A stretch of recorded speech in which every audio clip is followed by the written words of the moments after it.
എല്ലാവർക്കും നമസ്കാരം. ഞാൻ സരിത മഹേശ്വരൻ. ഇന്ന് ശ്രീമദ് വാൽമീകി രാമായണത്തിൻ്റെ ബാലകാണ്ഡത്തിലെ 52-ാമത്തെ സർഗത്തിൽ 13 മുതൽ 18 വരെയുള്ള ശ്ലോകങ്ങളാണ് നമ്മൾ പഠിക്കാൻ പോണത്. വിശ്വാമിത്രനും വസിഷ്ഠനും പല പല കഥകളും പറഞ്ഞിരുന്നു എന്ന് പറഞ്ഞതിന് ശേഷം അവസാനം കഥകളൊക്കെ പറഞ്ഞു കഴിഞ്ഞപ്പോൾ വസിഷ്ഠൻ വിശ്വാമിത്രനോട് പറയാണ്. എന്താ പറഞ്ഞതെന്ന് നോക്കാം. 13-ാമത്തെ ശ്ലോകം.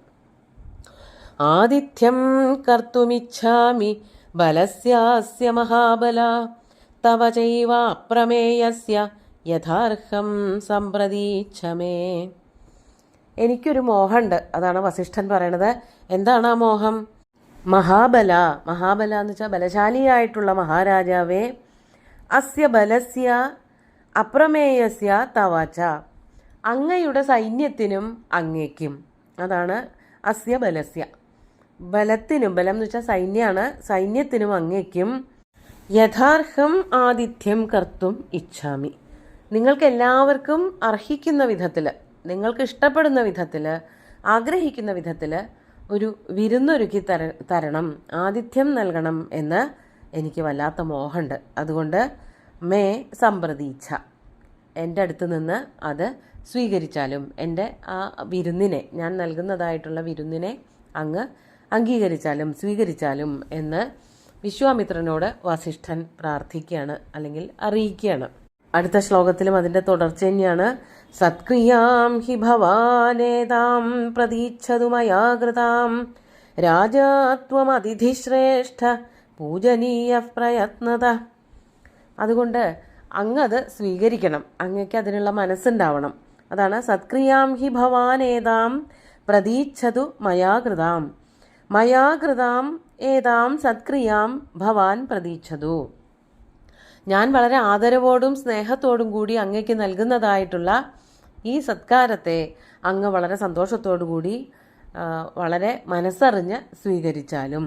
എന്തുകൊണ്ടാണ് ഞാനത് ചെയ്യണത് എന്നുള്ളതിന് കാരണം കൂടി എടുത്തു പറയാണ്. ത്വം അതിഥി ശ്രേഷ്ഠ രാജ, അങ്ങ് അതിഥികളിൽ വെച്ച് ഏറ്റവും ശ്രേഷ്ഠനുമാണ്, ഒപ്പം തന്നെ രാജാവാണ്. രാജാക്കന്മാർ വരുമ്പോൾ അവരെയൊന്നും സത്കരിക്കാതെ വിടാൻ പാടില്ല.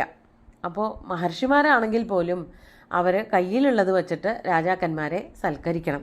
അതുകൊണ്ട് അങ്ങ് ഏറ്റവും ശ്രേഷ്ഠനായിട്ടുള്ളൊരു രാജാവാണ്. അങ്ങ് എൻ്റെ ആശ്രമത്തിൽ വന്നിട്ട് ഞാൻ അങ്ങയെ വെറുതെ വർത്തമാനം പറഞ്ഞ് സുഖിപ്പിച്ചു എന്നേ ഉള്ളൂ, വേറൊന്നും കാര്യമായിട്ട് തന്നില്ലല്ലോ. അതുകൊണ്ടൊരു അതിഥി സത്കാരം ചെയ്യാൻ എന്നെ അനുവദിക്കണം. അങ്ങ് പ്രയത്നത പൂജനീയ, എങ്ങനെയൊക്കെ വന്നാലും തൻ്റെ കഴിവ് മുഴുവൻ ഉപയോഗിച്ച് പൂജിക്കേണ്ട, ആദരിക്കേണ്ട ഒരു വ്യക്തിത്വമാണ് വിശ്വാമിത്ര മഹാരാജാവ്. അതുകൊണ്ട് എന്നെ അങ്ങനെ ആദരിക്കാനായിട്ട്, അതിഥി സത്കാരം ചെയ്ത് പൂജിക്കാൻ വേണ്ടിയിട്ട് എന്നെ അനുവദിക്കണം എന്ന് വിശ്വാമിത്രനോട് വസിഷ്ഠൻ പറയാണ്. അത് കേട്ടപ്പോൾ എന്താണ് വിശ്വാമിത്രൻ പറഞ്ഞത് നോക്കാം. 15-ാമത്തെ ശ്ലോകം. ഏവമുക്തോ വസിഷ്ഠേന വിശ്വാമിത്രോ മഹാമതി കൃതമിത്യബ്രവീദ് രാജാ പ്രിയവാക്യേന മേ ത്വയാ. ഇപ്രകാരം വസിഷ്ഠനാൽ പറയപ്പെട്ടപ്പോൾ, വസിഷ്ഠേന ഏവം ഉക്ത മഹാമതി വിശ്വാമിത്ര, വസിഷ്ഠനാൽ ഇപ്രകാരം ക്ഷണിക്കപ്പെട്ട, പറയപ്പെട്ടവനായ മഹാമതിയായ ഉദാരമനസ്കനായിട്ടുള്ള വിശ്വാമിത്ര മഹാരാജാവ് തിരിച്ചു പറയാണ്. വിശ്വാമിത്രൻ വസിഷ്ഠനോട് പറയാണ്. കൃതം ഇത്യബ്രവീദ് രാജാവ് പറഞ്ഞു, ഇനി പ്രത്യേകിച്ച് അതിഥി സത്കാരം ഒന്നും ചെയ്യാനില്ല, ഒക്കെ ചെയ്തു കഴിഞ്ഞിരിക്കുന്നു. പ്രിയവാക്യേന ത്വയാ പ്രിയവാക്യേന മേ അതിഥി സത്കാരഃ കൃതഃ, അങ്ങയുടെ നല്ല നല്ല വാക്കുകൾ കേട്ടപ്പോൾ തന്നെ സത്കാരമൊക്കെ കിട്ടിക്കഴിഞ്ഞു. ഇനി പ്രത്യേകിച്ചൊരു പൂജയോ സൽക്കാരമോ ഒന്നും ചെയ്യേണ്ട കാര്യമില്ല, വിരുന്നൊന്നും ഒരുക്കേണ്ട കാര്യമില്ല. അങ്ങയുടെ നല്ല നല്ല വാക്കുകൾ തന്നെ വിരുന്നായിരുന്നു. ഇനിയിപ്പോൾ അതിനായിട്ട് പ്രത്യേകിച്ചൊന്നും വേണ്ട. കൃതം എന്നാണ് പറഞ്ഞത്. എല്ലാം ചെയ്തു കഴിഞ്ഞിരിക്കണോ, എനിക്ക് ആവശ്യത്തിലധികം കിട്ടിക്കഴിഞ്ഞു എന്ന് തിരിച്ച് വസിഷ്ഠനോട് വിശ്വാമിത്രനും പറഞ്ഞു. മാത്രമല്ല അർഘ്യവും പാദ്യമൊക്കെ കൊടുത്തുല്ലോ. അതാണ് 16ഉം 17ഉം നമുക്ക് ഒരുമിച്ച് ചൊല്ലാം.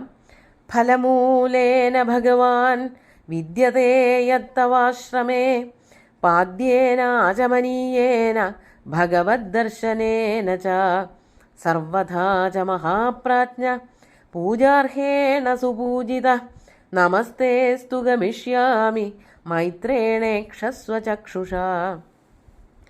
നല്ല നല്ല വാക്കുകൾ പറയാൻ മാത്രമൊന്നുമല്ല, അങ്ങ് എനിക്ക് വേണ്ടതൊക്കെ തന്നു. ഫലമൂലേന ഭഗവാൻ വിദ്യതേ യത് തവാശ്രമേ, തവ ആശ്രമേ യത് വിദ്യതേ.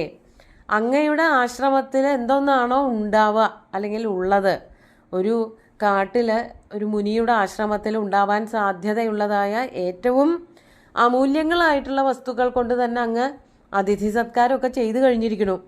അതാണ് യത് തവ ആശ്രമേ വിദ്യതേ തേന ഫലമൂലേന. അങ്ങനെയുള്ള ഫലമൂലാദികളെ കൊണ്ടൊക്കെ ഭഗവാൻ അല്ലയോ വസിഷ്ഠമുനെ അങ്ങ് എനിക്ക് ആതിഥ്യ സൽക്കാരം ചെയ്തു കഴിഞ്ഞിരിക്കുന്നു. അതോടൊപ്പം തന്നെ പാദ്യേന ആചമനീയേന ഭഗവത് ദർശനേനച, കുടിക്കാൻ വെള്ളം തന്നു, ആചമിക്കാൻ കയ്യും കാലും ഒക്കെ കഴുകാനും മുഖം കഴുകാനും ഒക്കെ വെള്ളം തന്നു, കുടിക്കാനും വെള്ളം തന്നു. മാത്രമല്ല അങ്ങയുടെ ദിവ്യമായിട്ടുള്ള ദർശനവും എനിക്ക് ഒരുക്കി തന്നു. ഇനി ഇതിൽ കൂടുതലൊക്കെ അതിഥി സത്കാരം എന്ത് ചെയ്യാനാണ്, അതിൻ്റെ ആവശ്യമില്ല. അങ്ങ് ഫലമൂലാദികളും വെള്ളമൊക്കെ തന്നത് തന്നെ വളരെ വലിയൊരു സത്കാരം തന്നെയാണ്. എനിക്ക് അതിൽ കൂടുതലൊന്നും ആവശ്യമില്ല, ഒന്നും ഒരുക്കരുത് എന്ന് വസിഷ്ഠനോട് പിന്നെയും വിശ്വാമിത്രൻ പറയാണ്. അതുപോലെ തന്നെ സർവഥാച മഹാപ്രാജ്ഞ പൂജാർഹേണ സുപൂജിത. അതുകൊണ്ട് പൂജാർഹമായിട്ടുള്ള എല്ലാ കാര്യങ്ങളും ഇവിടെ ചെയ്തു കഴിഞ്ഞിട്ടുണ്ട്. സുപൂജിത അല്ലയോ മഹാപ്രാജ്ഞ, അല്ലയോ മഹാമുനെ വസിഷ്ഠ, സർവഥ എല്ലാ പ്രകാരത്തിലും അങ്ങ് വേണ്ട പോലെ എല്ലാം ചെയ്തു കഴിഞ്ഞിരിക്കുകയാണ്. എനിക്ക് വേറൊന്നും ഇനി ആവശ്യമേ ഇല്ല. കാട്ടിലേക്ക് വന്ന് ആശ്രമത്തിലേക്ക് വന്നത് വലിയൊരു അതിഥി സത്കാരമോ വിരുന്നൊന്നും കിട്ടാൻ വേണ്ടിയിട്ടല്ല. അങ്ങേക്ക് ചേർന്ന വിധത്തിൽ എനിക്ക് സത്കാരമൊക്കെ ചെയ്തു കഴിഞ്ഞിരിക്കുന്നു. അതുകൊണ്ട് നമസ്തേ അസ്തു, തേ നമഃ അസ്തു, അങ്ങേക്ക് നമസ്കാരം, അങ്ങേ ഞാനിതാ നമസ്കരിക്കുന്നു. എന്നിട്ടോ മൈത്രേണ ഈക്ഷസ്വ, മൈത്രേണ ചക്ഷുഷ ഈക്ഷസ്വ ഗമിഷ്യാമി, അങ്ങ് എന്നെ വളരെ സ്നേഹത്തോടു കൂടിയിട്ട് കടാക്ഷിക്കൂ. മൈത്രേണ ചക്ഷുഷ എന്ന് പറഞ്ഞാൽ മൈത്രീഭാവത്തോടു കൂടിയിട്ട് ആ കൂട്ട് എപ്പോഴും ഉണ്ടാവണം. ഇത് മുറിഞ്ഞു പോവരുത്. ഈ ഒരു കൂട്ടുകൂടിയിരിക്കുന്ന ഒരവസ്ഥ, കുറേ കഥയൊക്കെ പറഞ്ഞിട്ട് ഇവർ വല്ലാത്തൊരു അടുപ്പത്തിലേക്ക് എത്തിയല്ലോ, ആ അടുപ്പം എപ്പോഴും ഉണ്ടാവണം. കണ്ണുകളിൽ ആ ഒരു മൈത്രി, ആ ഒരു ഭാവം വെച്ചുകൊണ്ട് എന്നെ കടാക്ഷിക്കൂ. അഹം ഗമിഷ്യാമി, ഞാനും എൻ്റെ സൈന്യവും ഇപ്പോൾ തന്നെ പോവുകയായി. ഇനി ഇതൊക്കെയല്ലേ വേണ്ടു, ഒരു ആശ്രമത്തിൽ വന്നാൽ ഇതൊക്കെ തന്നെയേ വേണ്ടൂ.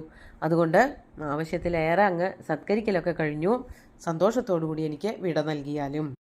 ഗമിഷ്യാമി, അഹം ഗമിഷ്യാമി, ഞാൻ പോവുകയാണ് എന്ന് പറഞ്ഞുകൊണ്ട് പതുക്കെ വിശ്വാമിത്ര മഹാരാജാവ് എണീറ്റ് പുറപ്പെടാൻ നിൽക്കുകയാണ്.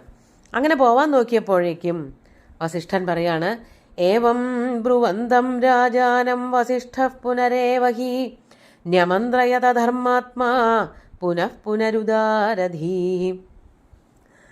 സത്യത്തിൽ വിശ്വാമിത്രൻ വിചാരിച്ചത് ഈ കാട്ടിൽ എങ്ങനെയാണ് ഇത്ര വലിയൊരു വിരുന്നൊരുക്കണത് എന്നുള്ളതാണ്. അതുകൊണ്ടാണ് അത് നിഷേധിച്ചത്.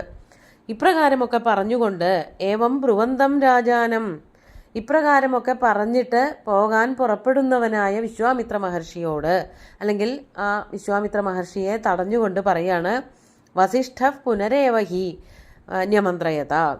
വസിഷ്ഠൻ, ആ ധർമാത്മാവായിട്ടുള്ള വസിഷ്ഠൻ പിന്നെയും പോവരുത്, അങ്ങേക്ക് വളരെ നല്ലൊരു വിരുന്ന് സൽക്കാരം ഒരുക്കാൻ ഞാൻ ആഗ്രഹിക്കുന്നു, പോവരുത് എന്ന് പറഞ്ഞ് പിന്നെയും ക്ഷണിക്കുകയാണ്. അതാണ് ന്യമന്ത്രയത, ക്ഷണിച്ചു. ആരാണ് ക്ഷണിച്ചത്? വസിഷ്ഠൻ. ധർമാത്മാവായിട്ടുള്ള ഉദാരധീഹി, ഉദാരധീ എന്ന് പറഞ്ഞാൽ ഉദാരബുദ്ധിയുള്ളവൻ, വിശിഷ്ടമായ മനസ്സോടുകൂടിയവൻ, എല്ലാവർക്കും ദാനധർമ്മങ്ങളൊക്കെ നൽകാൻ മനസ്സുള്ളവൻ. അങ്ങനെയുള്ള വസിഷ്ഠൻ എല്ലാവരോടും വളരെ സ്നേഹത്തോടു കൂടി മാത്രം പെരുമാറുന്നവനായിട്ടുള്ള ആ വസിഷ്ഠ മഹർഷി പുനഃ ന്യമന്ത്രയത, വീണ്ടും നിർബന്ധിച്ച് ക്ഷണിച്ചു, പോവരുത്, എൻ്റെ ഈ സൽക്കാരം വിരുന്ന് സ്വീകരിച്ചിട്ടേ പോവാവൂ എന്ന് ആവർത്തിച്ച് പറഞ്ഞു. അത്രയൊക്കെ കേൾക്കുമ്പോൾ എങ്ങനെയാ ഒഴിവാക്കുക, അതെന്താണ് ചെയ്യാൻ പോണത് എന്നുള്ളതൊക്കെ അടുത്ത ദിവസം നോക്കാം. ഇന്നത്തെ ശ്ലോകങ്ങൾ ഒന്നുകൂടി ചൊല്ലാം. ആതിഥ്യം കർത്തുമിച്ഛാമി ബലസ്യാസ്യ മഹാബല തവ ചൈവ അപ്രമേയസ്യ യഥാർഹം സംപ്രതീച്ഛ മേ സത്ക്രിയാം ഹി ഭവാനേതാം പ്രതീച്ഛതു മയാ കൃതാം രാജാ ത്വമതിഥിശ്രേഷ്ഠ പൂജനീയഃ പ്രയത്നത. ഏവമുക്തോ വസിഷ്ഠേന വിശ്വാമിത്രോ മഹാമതി കൃതമിത്യബ്രവീദ് രാജാ പ്രിയവാക്യേന മേ ത്വയാ ഫലമൂലേന ഭഗവാൻ വിദ്യതേ യത്തവാശ്രമേ പാദ്യേനാചമനീയേന ഭഗവദ്ദർശനേന ച സർവഥാ ച മഹാപ്രാജ്ഞ പൂജാർഹേണ സുപൂജിത നമസ്തേസ്തു ഗമിഷ്യാമി മൈത്രേണേക്ഷസ്വ ചക്ഷുഷാ ഏവം ബ്രുവന്തം രാജാനം വസിഷ്ഠഃ പുനരേവ ഹി ന്യമന്ത്രയത ധർമാത്മാ പുനഃ പുനരുദാരധീഃ. 15ാമത്തെ ശ്ലോകത്തിൽ കൃതമിത്യബ്രവീദ് രാജ പൂജാവാക്യേന എന്നുള്ളതാണ് എൻ്റെ കയ്യിലുള്ള മലയാള പാഠത്തിലിരിക്കുന്നത്. പക്ഷേ അർത്ഥം വരുമ്പോൾ പ്രിയവാക്യേന, പ്രിയമായിട്ടുള്ള വാക്യത്താൽ അങ്ങെനിക്ക് അതിഥി സത്കാരം ചെയ്തു തന്നൂലോ എന്ന് പറയുകയാണ് ചെയ്യണത്. പൂജാവാക്യം എന്നുള്ളത് അവിടെ ഒന്ന് ചേരണില്ല, പ്രിയവാക്യം എന്നുള്ളത് തന്നെയാണ് ചേരണത്. അതുപോലെ തന്നെ ധർമാത്മാ എന്നുള്ളത് 18ാമത്തെ ശ്ലോകത്തിലുണ്ട്. അത് ധർമാത്മാവ് എന്നാണ്, അക്ഷരത്തെറ്റാണ് അത് വന്നിരിക്കുന്നത്.